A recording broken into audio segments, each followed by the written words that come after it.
Okay အားလုံးပဲကျွန်တော်တို့ Think Smart Knowledge Sharing YouTube channel နဲ့ပြန်ပြီးကြိုဆိုပါရစေဒီနေ့တော့ကျွန်တော်တို့ channel မှာအမေအများဆုံးဖြစ်တဲ့ PayPal account ဘယ်လိုဖွင့်မလဲပေါ့နော်ပြီးရင် PayPal account နဲ့ Visa ကတ်ကိုဘယ်လိုချိတ်မလဲချိတ်တဲ့အခါမှာကျွန်တော်တို့အစဉ်အဘယ်လိုလုပ်ရမလဲဆိုတာရယ်နောက်ပြီးရင် PayPal account နဲ့ကဒေါ်လာတွေကို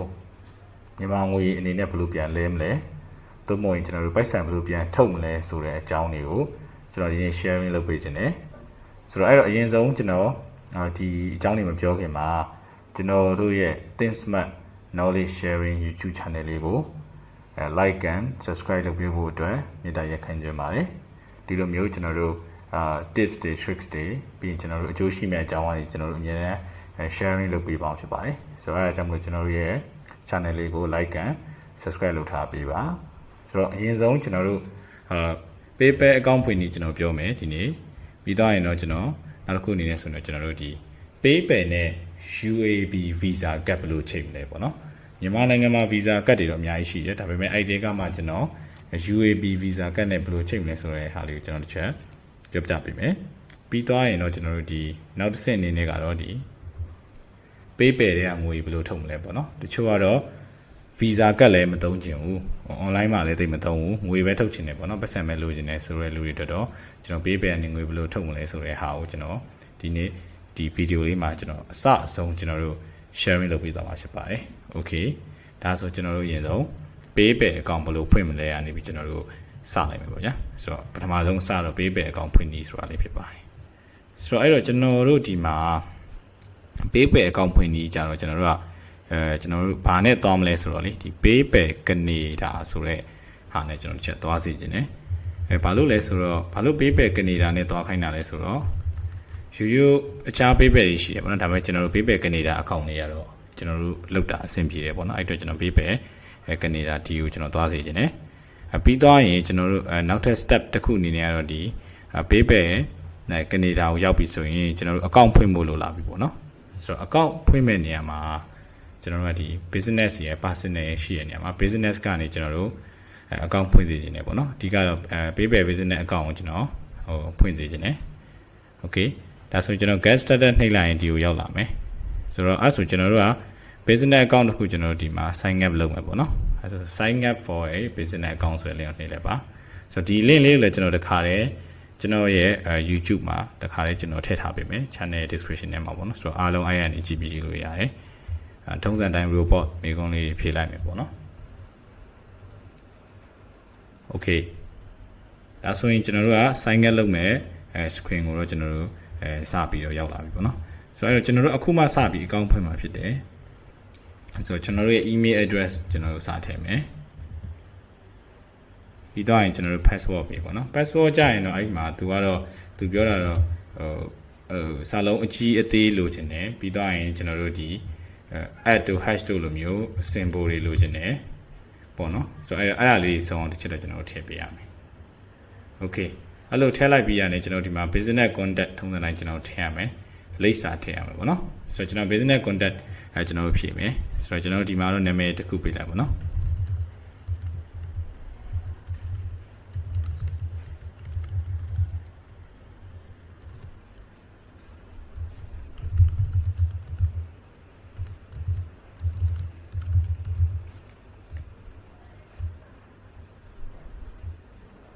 okay ကျွန်တော်တို့ဒီမှာဖုန်းနံပါတ်တွေပါထည့်ဖို့ကြောင့်ကျွန်တော်တို့ဒီမှာမရှိဘူးလေဒါမရှိတော့ကျွန်တော်တို့ကနေဒါရဲ့ fake address တခုကျွန်တော်တို့ရှာပြီးတော့အဲ့ဒီကနေကျွန်တော်တို့ယူလိုက်မယ်ပေါ့နော်ဆိုတော့ကျွန်တော်ဖုန်းနံပါတ်သူဟာကိုပို့လိုက်မယ်အဲ့ဒီ fake address တွေဘာလို့သုံးလဲဆိုတော့ကျွန်တော်တို့ရဲ့ business ကတကယ်မှကနေဒါမှာမရှိတာမရှိတော့ကျွန်တော်တို့ဒီလိုမျိုးfake xy လိုမျိုး site တွေကနေပြီးတော့ကျွန်တော်တို့ fake address တွေကျွန်တော်တို့ generator တွေနဲ့လုပ်ပြီးရှုသင့်တယ်ပေါ့နော်ဆိုတော့အဲ့လိုယူမှပဲကျွန်တော်တို့ကရှောက်လို့ရမှာဖြစ်တယ်ဒါဆိုကျွန်တော်ဖုန်းနံပါတ်တော့ရသွားပြီဆိုတော့နောက်ထပ်လုပ်ငန်းလိပ်စာလေးကျွန်တော်တို့လိုတယ်ဆိုတော့အဲ့ဒီမှာရေးထားတဲ့ဟာလေးတွေပဲကျွန်တော်တစ်ချက်ကူးလိုက်မယ်ဒါဆိုရင် business address ဆိုလည်းဒီမှာပေးထားတဲ့အတိုင်းပဲပေါ့နော်ကျွန်တော်အဲ့ဒီတိုင်းလေးပဲကျွန်တော်ချက်ကူးလိုက်မယ် city ရှိမယ်ပြီးတော့ကျွန်တော်တို့ state ရှိမယ်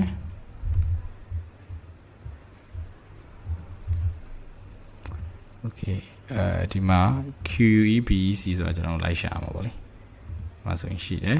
postal code ဒီမှာတစ်ခါလေးကူမယ်ရှိရပါတော့ Okay ဒါဆိုရင်တော့စုံသွားပြီဆိုတော့ဒီမှာ agree ကျွန်တော်တို့နှိပ်ရမယ်နော်ဒါဆိုပြန်ကြည့်လိုက်မယ်အကုန်လုံးစုံသွားပြီဆိုရင်အဲ့ရမှာကျွန်တော်တို့ agree နဲ့ create ကောင်နှိပ်လိုက်ပါ Okay ဒါဆိုကျွန်တော်တို့ business type ရွေးခိုင်းတယ်ပေါ့နော်ဒီမှာတော့ကျွန်တော်အောက်ကဟာအများကြီးရှုပ်နေမှာဆိုကျွန်တော် individual ပဲကျွန်တော်ရွေးလိုက်မယ်ကျွန်တော်တို့ဘာပေးလဲပေါ့နော် product service ကျွန်တော်တို့ထည့်ရမယ်ဒီမှာကျွန်တော်ကတော့online ID နဲ့ပတ်သက်တာကျွန်တော်ချက်ရှာလိုက်မယ်ပေါ့နော်computer network ပေါ့လေစေးအကြောင်းကျွန်တော်တို့ရွေးလိုက်တော့အနည်းဆုံးဟာပဲကျွန်တော်ရွေးလိုက်တယ်ဒါကတော့ကျွန်တော်စထောင်နေဟာပေါ့နော်အဲ့ဒါလည်းရတယ်ကျွန်တော်အဆင်ပြေလို့ပဲနည်းနည်းရှောက်ရွေးပေးလိုက်မယ်ပေါ့နော်ဒီ website ကမထည့်လဲရတယ်ဒါဆိုကျွန်တော်ရဲ့ day of birth ပြန်ပြီးမေးလာပြီပေါ့နော် day of birth ကလည်းကျွန်တော်အဆင်ပြေတာကျွန်တော်မှတ်မိမဲ့ဟာကျွန်တော်ထည့်လိုက်ပေါ့နော်ဆိုတော့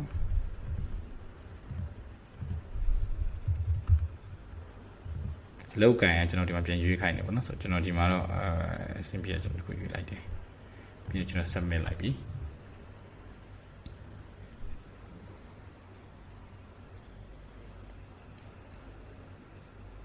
Okay ဒါဆိုဒီမှာဘာတွေရောင်းလဲပေါ့နော်အဲ့တော့ကျွန်တော်တို့ဘာမှမရောင်းသေးဘူးဆိုတာပဲတစ်ချက်ဖြေထားလိုက်မယ် I am not selling yet ပေါ့နော်ပြီးရင်ကျွန်တော်တို့ဒီမှာဘယ်လိုရောင်းကျင်လဲပေါ့ဒါကလည်းသိပြဿနာမရှိဘူးကျွန်တော် next ပဲကျွန်တော်ကြောက်sorry ရွေးရမှာပေါ့နော်ရွေးရမှာဆိုတော့ link ယူမယ်ဆိုတော့ရွေးလိုက်တယ်ပြီးရင်တော့ဒါနောက်မှကျွန်တော်ရွေးမယ်ပေါ့နော်ကျွန်တော် start setup ဆိုတော့လေကျွန်တော်နှိပ်လိုက်မယ် Okay ဒါဆိုရင်ကျွန်တော်တို့ရဲ့ဘေးပဲdashboard လေးတော့စပြီးရသွားပြီပေါ့နော်ဆိုတော့ဒီအဆင့်ထိရတော့မှန်တိုင်းပြောရင်အရန်လွယ်တယ်မခက်ဘူးပြရတယ်လားဟုတ်ဒါကျွန်တော်တို့ဒါဆိုရင်ဘေးပဲ account တစ်ခုကျွန်တော်တို့ရသွားပြီပေါ့နော်ဆိုတော့ဒီမှာခုနကကျွန်တော်ပြောပြခဲ့တဲ့အရင်ဆုံးဘေးပဲ account တစ်ခုဘယ်လိုဖွင့်မလဲဆိုရင်ညီရန်လေးရတော့အောင်မြင်မြင်ပြီးတော့ပါပြီဆိုတော့ဒီမှာတစ်ဆင့်တော့ကြံလိုက်မယ်ပေါ့နော်ကိုယ့်ရဲ့ Gmail တဲ့ကိုဘေးပဲကနေပြီးတော့သူက confirm လုပ်ပါဆိုတဲ့ဟာလေးတော့သူမေးလိုက်မယ်အဲ့မှာတော့ကိုက confirm ဆိုတဲ့ email လေးတစ်ချက်ဖြည့်ပေးဖို့တော့လုပ်မယ်ပေါ့နော် email တော့ကျွန်တော်တစ်ချက် confirmation လုပ်စေချင်ပါတယ် email confirmation တော့ကိုယ့်ဘာသာကိုယ်ပြန်လုပ်လိုက်ပေါ့နော်ကျွန်တော်ဒီမှာတော့အဲ့ဒါကိုမပြတော့ဘူး okay ဒါဆိုရင်ကျွန်တော်တို့နောက်ထပ်တစ်ဆင့်အနေနဲ့ကျွန်တော်တို့ PayPal ကနေပြီးတော့PayPal ငွေထုတ်တဲ့ဟာတွေမှာပြောရင်ပေါ့နော် PayPal နဲ့ငွေဘယ်လိုရှာမလဲဆိုတဲ့ဟာလေးတွေကတော့ကျွန်တော်ဒီ description ဒါမှမဟုတ် comment မှာကျွန်တော် PayPal ကနေငွေရှာအနည်းပေါ့နော် PayPal အသုံးပြုပြီးငွေဘယ်လိုရှာမလဲဒါမှမဟုတ်လည်း online မှာငွေရှာတဲ့အခါမှာဘယ်လို website တွေကနေပြီးတော့ PayPal နဲ့ငွေပြန်ရှင်းပေးလဲပေါ့နော်အဲ့ဒီဟာ video လေးတော့ကျွန်တော်ချထားပေးမယ်ဆိုတော့အဲ့ video လေးတွေကိုကြည့်ပြီးတော့ကျွန်တော်တို့အခု PayPal account ရပြီဗျာဆိုတော့ကျွန်တော် PayPal ကနေငွေရှာဖို့တော့ကျွန်တော်တို့အတွက်အရန်လွယ်ကူသွားပြီဖြစ်တယ်ဆိုတော့ okay ဒါဆိုတော့ PayPal ကနေငွေရှာတဲ့အကြောင်းတွေကတော့အခြား video တွေမှာကြည့်လိုက်ပေါ့နော်ဆိုတော့ကျွန်တော်အခုဗာပြီးသွားပြီလဲဆိုတော့ PayPal account ဖွင့်ပြီးကျွန်တော်ဘက်ကပြီးသွားပြီဆိုတော့နောက်တစ်ခုအနေနဲ့ကကျွန်တော် PayPal နဲ့ Visa Card ဘယ်လိုချိန်မလဲပေါ့နော်ဘာလို့လဲဆိုတော့ PayPal account ရလာရင် PayPal ကိုအသုံးပြုတဲ့နည်းကနှစ်နည်းပဲရှိတယ်တနည်းကတော့ကျွန်တော်တို့ PayPal ရဲ့ငွေကိုဒီ online မှာပြန်သုံးတာပေါ့နော် online မှာပဲကျွန်တော်တို့ဒီ Facebook မှာကျွန်တော်တို့အကြောင်းအရာတွေဖန်တီးတာပဲဖြစ်ဖြစ်ဒါမှမဟုတ်ရင်လည်းကျွန်တော်တို့ဒီonline မှာဈေးဝယ်တာတို့ဟိုမှာ domain ဝယ်တာတို့ hosting ဝယ်တာတို့ဒါတွေအကုန်လုံးကျွန်တော်တို့ PayPal နဲ့လုပ်လို့ရတယ်ဆိုတော့အဲ့လိုမျိုးဟာတွေလုပ်ဖို့အတွက်ပေါ့နော်ဥပမာထားပါ domain ဝယ်မယ်ဆိုလဲကျွန်တော် name cheap ဆိုရင်အရန်အဆင်ပြေတယ်ကျွန်တော်တို့ဒီ online ကနေပေါ့နော်ဟို domain တွေပါတွေဝယ်မယ် website တွေပါတွေလုပ်ချင်တယ်ဆိုရင်ပေါ့နော်အဲ့ဒီ name cheap ကနေတွားပြီးတော့ကျွန်တော်တို့ကဒီမှာaccount ဖွင့်ပြီးကျွန်တော်တို့ PayPal နဲ့ငွေရှင်းလို့ရတယ်ဒီ website က PayPal နဲ့လက်ခံတယ်ဆိုတော့ဒီ online ကနေ website monetization ပါတွေလုပ်ချင်တဲ့သူတွေဆိုရင်တော့ဒီ name cheap website မှာပေါ့နော် PayPal ကိုအသုံးပြုပြီးတော့ပတ်စံနေရှင်းလို့ရတယ်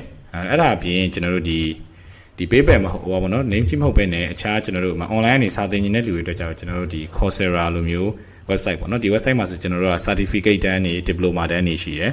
ဆိုတော့ကိုကဒီ Google တို့ Facebook တို့လိုတရားဝင်ပေးတဲ့ certificate တွေလိုချင်တယ်ဆိုရင်အဲ့ဒီကနေသွားပြီးတော့မှကျွန်တော်တို့က certificate တွေယူလို့ရတယ်ဒါပေမဲ့ဒီ website ကနေကျွန်တော်တို့ပေါ့နော်ဒီ course ပေါ့နော်သင်တန်းကြီးကျွန်တော်တို့ရှင်းမယ်ဆိုရင်ဘာသုံးလို့ရလဲဆိုတော့ခုန PayPal သုံးလို့ရတယ်ဒါပေမဲ့ပြဿနာကဘာရှိမလဲဆိုတော့ကျွန်တော်တို့အခုကကျွန်တော်တို့ခုနလုပ်ခဲ့တာဒီ PayPal account ပဲရှိသေးတယ်တကယ်လို့အဲ့ဒီမှာကျွန်တော်တို့က PayPal account ဟိုနဲ့တော့ငွေရှင်းလို့မရဘူးပေါ့နော်သူကနောက်တစ်ဆင့်ဘာလို့လာလဲဆိုတော့အခုကျွန်တော်ပြောပြမယ် PayPal နဲ့ကျွန်တော်တို့ Visa Card တစ်ခုခုနဲ့ချိတ်ထားပြီးမှအဲ့ Visa Card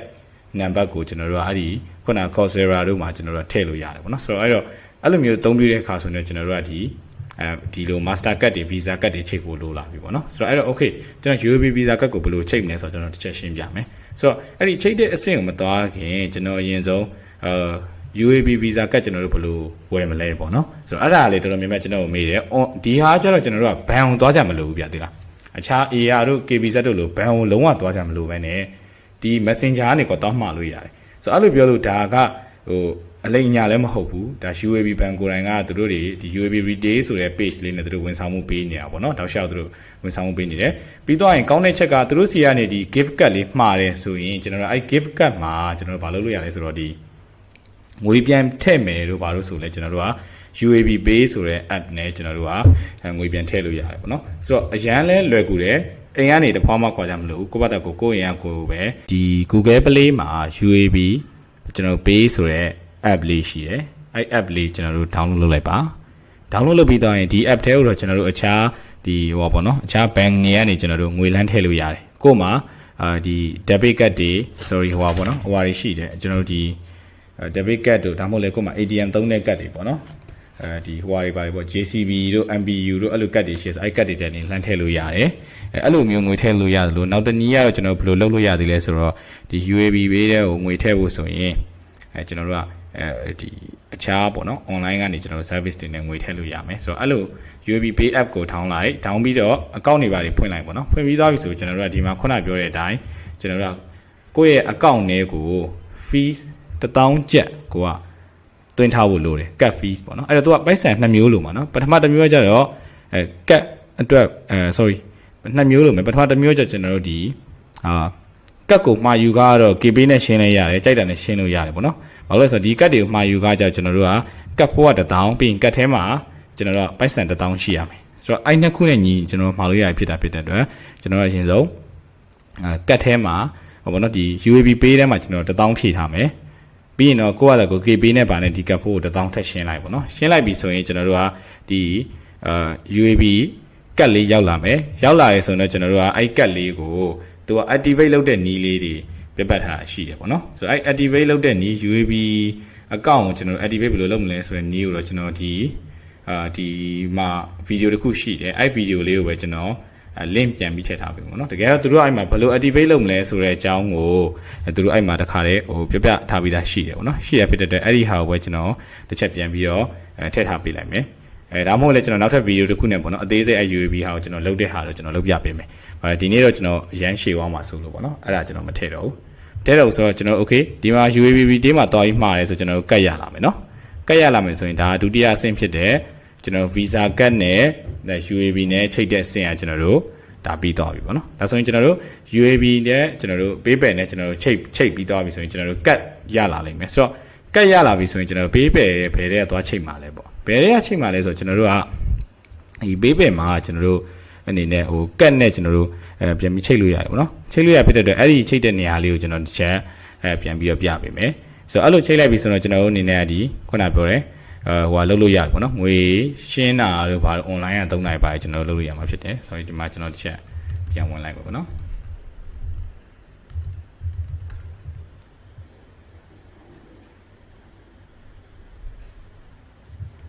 ်โอเคဒါဆိုရင်ကျွန်တော်တို့ရဒီမှာဝင်လို့ရောက်သွားပြီပေါ့နော်ရောက်သွားပြီဆိုရင်ကျွန်တော်တို့ဘာလုပ်မလဲဆိုတော့ဒီမှာကျွန်တော်တို့ရဲ့ဒီဟိုထဲမှာသူ့အောင်ပြန်ပြီးချက်ရမှာပေါ့နော်ကတ်ထဲမှာကျွန်တော် sorry ဒီမှာဒီ pay and get pay ဆိုတဲ့နေရာမှာ banks and wallet ဆိုတာလေးရှိတယ်ဆိုတော့အဲ့ဒီထဲမှာကျွန်တော်တို့ကဒီ cut ဆိုတဲ့နေရာလေးကိုနှိပ်ပြီးတော့ကျွန်တော်တို့ခုနကPayPal ဒီ UAB ပေါ့နော် UAB Visa Card မှာပါတဲ့ဒီ number လေးရှိတယ်အဲ့ number လေးတွေကိုရိုက်ထည့်လိုက်မယ်ဆိုရင်ကျွန်တော်တို့ရဲ့ PayPal နဲ့ Visa Card နဲ့ချိတ်ပြီးသားဖြစ်သွားပြီပေါ့နော်ဆိုတော့အဲ့လိုရလာခဲ့ပြီဆိုတော့ကျွန်တော်တို့ကနှစ်သက်တယ်လို့ကျွန်တော်တို့ပြန်ပြီးတော့အသုံးပြုလို့ရမှာဖြစ်တယ်ဆိုတော့ဒါကတော့ကျွန်တော်တို့ PayPal နဲ့ဒီ UAB Card နဲ့ဘယ်လိုချိတ်မလဲဆိုတဲ့အဆင့်ကိုကျွန်တော်ပြပေးတာဖြစ်တယ်ဆိုတော့အဲ့ဆိုနောက်ဆုံးအဆင့်တစ်ခုဖြစ်တဲ့ PayPal တွေကနေငွေဘယ်လိုထုတ်မလဲပေါ့နော်ဆိုတော့အဲ့ဒါတော်တော်များများသိချင်ကြတယ်PayPal ကနေငွေဘယ်လိုထုတ်မလဲဆိုလို့အဆင့်ကြတော့ကျွန်တော်တို့ကဒီ PayPal ကနေမြန်မာနိုင်ငံကဘဏ်အနေနဲ့ငွေထုတ်ဖို့ဆိုတော့မဖြစ်နိုင်ဘူးပေါ့နော်မဖြစ်နိုင်ဘူးဖြစ်တဲ့အတွက်ကျွန်တော်တို့ကဘယ်လိုလုပ်လို့ရမလဲဆိုတော့ နည်းနည်းတော့ကျွန်တော်ညံကောင်းရတယ်ပေါ့နော်ဟိုပြီးနောက်တစ်ခါနည်းနည်းတော့အရှုံးခံရတယ်ဘာလို့လဲဆိုတော့တကယ်ကျွန်တော်တို့အပြင်မှာဟိုမြန်မာနိုင်ငံဘဏ်နေနဲ့ချိတ်ဆက်ထားလို့သာရမယ်ဆိုရင်ကျွန်တော်တို့ဒီဘဏ်နေရဲ့ပေါက်စီတိုင်းပေးပယ်ရဲ့ငွေကိုရမှာပေါ့နော်အခုကတော့ကျွန်တော်တို့ကအဲ့လိုမျိုးမရတာဖြစ်တဲ့ကျွန်တော်ဒီမှာနည်းနည်းယုံကြည်စိတ်ချရတဲ့ပေးပယ် service page လေးတစ်ပြည့်ကိုလည်းကျွန်တော်ညွှန်းလိုက်မယ်အခုတည်းတော့ယုံကြည်စိတ်ချရတယ်ပေါ့နော်ကျွန်တော်လည်းသုံးနေတာဖြစ်တယ်ဆိုတော့ဒီပေးပယ် service ရဲ့မြန်မာဆို page လေးမှာကျွန်တော်တို့မနိုင်ပြောတော့ဒါသွားလဲတာပေါ့နော်ငွေသွားလဲရတဲ့ပုံစံဖြစ်သွားတာပေါ့ဆိုတော့အဲ့ဒီကငွေကိုထုတ်ဖို့ဆိုရင်ကျွန်တော်တို့ရဲ့ဒီ page ကနေပြီးကျွန်တော်တို့ပြန်ပြီးတော့သွားပြီးထုတ်လို့ရတယ်ပေါ့နော်ဒီ PayPal service မြန်မာလူကိုကျွန်တော်တို့သူ့ရဲ့ account ထဲကိုကျွန်တော်တို့က PayPal လွှဲပြီးသားရင်တော့ကျွန်တော်တို့ကဒီမြန်မာငွေပြန်ပြီးတော့ထုတ်ပေါ့နော်အဲ့လိုမျိုးကျွန်တော်တို့လုပ်လို့ရတယ်။ Okay ဆိုတော့ကျွန်တော်အဲ့ဆိုဒီမှာတကယ်လို့ပေါ့နော်ကြော်ညာကတော့ဒါနည်းနည်းလေးသူ့အတွက်ကြော်ညာဝင်ပေးတာပေါ့နော်သူစီကကျွန်တော်ကြော်ညာကားတွေပါလုံးဝမရဘူးဒါပေမဲ့ဒီသူစီမှာခုနပြောသလိုကျွန်တော်ဖွင့်ပြခဲ့တဲ့နေ့တိုင်း PayPal account ဖွင့်ဖို့မဖြစ်နိုင်ဘူးဆိုရင်လေကိုကဒါမှမဟုတ် PayPal account ဖွင့်ရတာရှုပ်တယ်ပေါ့နော်အလုပ်ရှုပ်တယ်ကို PayPal account ဖွင့်နိုင်ပါလေမကျွမ်းဘူးပေါ့နော်အဲ့ဒါလည်းသိမသိချင်ဘူးဒီ PayPal ကိုပဲဖွင့်ထားပြီးသားလေးလိုချင်တယ်ပေါ့နော်ဖွင့်ထားပြီးသား account လေးဝယ်ချင်တယ်ဆိုရင်လေဒီ PayPal service မြန်မာမှာဝယ်နိုင်ပါတယ်သူ့မှာဒီ PayPal service ဟာလည်းသူရောင်းတယ်ပေါ့နော်သူ PayPal service ကိုမှသူကဒီverify လုပ်ပြီးသားဟာလေးသူစီမှာလည်းဝယ်လို့ရတယ်ပေါ့လေ verify လုပ်ပြီးသားဆိုတော့နိုင်ငံခြားဟို data အပြည့်စုံတော့နော်ဆိုတော့သူ့မှာ PayPal တစ်ကောင်2000ခွဲနဲ့သူရောင်းနေတာရှိတယ် Okay ဆိုတော့အဲ့ဒါတော့သူစီကဝယ်ခြင်းနေဆိုအဲ့ဒါနောက်ကျရင်ဝယ်လို့ရတယ်ပေါ့နော်ဆိုတော့ဒါတော့ PayPal အကောင့်မဖွင့်တတ်တဲ့လုံးဝမဖွင့်တတ်ဘူးအခြေအနေစိုးနေလူတွေတော့အဲ့လိုမျိုးလုပ်လို့ရပါတယ်ကျွန်တော်တော့ဒီမှာတော့အဲ့လိုမပြောဘဲနဲ့ကျွန်တော်PayPal ငွေထုတ်ချင်တာမေးလိုက်ပဲပေါ့နော် PayPal ငွေထုတ်ဖို့ကျွန်တော်မေးလိုက်မယ်မေးလိုက်တယ်ဆိုရင်သူ့ဘက်ကနေပြီးတော့ PayPal ငွေထုတ်ဖို့တဲ့ဘယ်လိုမျိုးလောက်ရမယ်ပေါ့နော်ဘယ်ကိုလွှဲရမယ်ဆိုပြီးသူ့ဘက်ကနေပြီးတော့ပေးလာရှိနိုင်တယ်အဲကြရင်ကိုယ့်ရဲ့ဟိုပြန်ပေးပေါ့နော်ကိုယ့်ရဲ့ KBZ ပေးတို့ဘာလို့ပြန်ပေးပြီးတော့ကိုယ့်ရဲ့ KBZ ပေးတဲ့ကိုသူကငွေပြန်လွှဲပေးလိမ့်မယ်ဆိုတော့အဲ့လိုနည်းနဲ့ကျွန်တော်တို့က PayPal ကနေပြီးတော့မြန်မာကိုငွေပြန်ထုတ်လို့ရပါတယ်ဆိုတော့လောလောဆယ်အထိနည်းရတော့ဒါပဲရှိသေးတယ်ပေါ့နော်တကယ်လို့အဲ့လိုမျိုးမထုတ်ချင်ဘူးမြန်မာငွေနဲ့တိုင်းမထုတ်ချင်ဘူးဆိုရင်တော့နောက်ထပ်တစ်နည်းရရှိသေးတယ်ဒါပေမဲ့ဒီ PayPal ကနေဒီလိုမျိုး service တွေသုံးပြီးငွေထုတ်မယ်ဆိုရင်တော့နည်းနည်းတော့ကိုကတော့ရှုံးတာပေါ့နော်ရှုံးနေဆိုတာတော့အခြားတော့မဟုတ်ဘူးကိုလိုချင်တဲ့လောက်ဒေါ်လာမောင်းနေတော့ရမှာမဟုတ်ဘူးသူတို့ဘက်ကပေးတဲ့ပေါက်ဈေးအတိုင်းပဲကျွန်တော်တို့က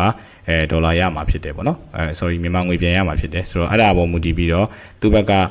ရမယ့်ဈေးကိုပဲကျွန်တော်တို့ကဟိုရသလောက်နဲ့ကျင်းနေလိုက်ရတာပေါ့နော်အဲ့လိုမျိုးကျွန်တော်ဖြစ်သွားလိမ့်မယ်ဆိုတော့ဒါကတော့ PayPal နဲ့ငွေဘယ်လိုထုတ်လဲဖြစ်တယ်ဆိုတော့နောက်တစ်နည်းကကြောင့်ဒီလိုမျိုးမထုတ်ချင်ဘူးဆိုရင်ကျွန်တော်တို့က PayPal နဲ့ Bitcoin လိုဟာမျိုးတွေကျွန်တော်တို့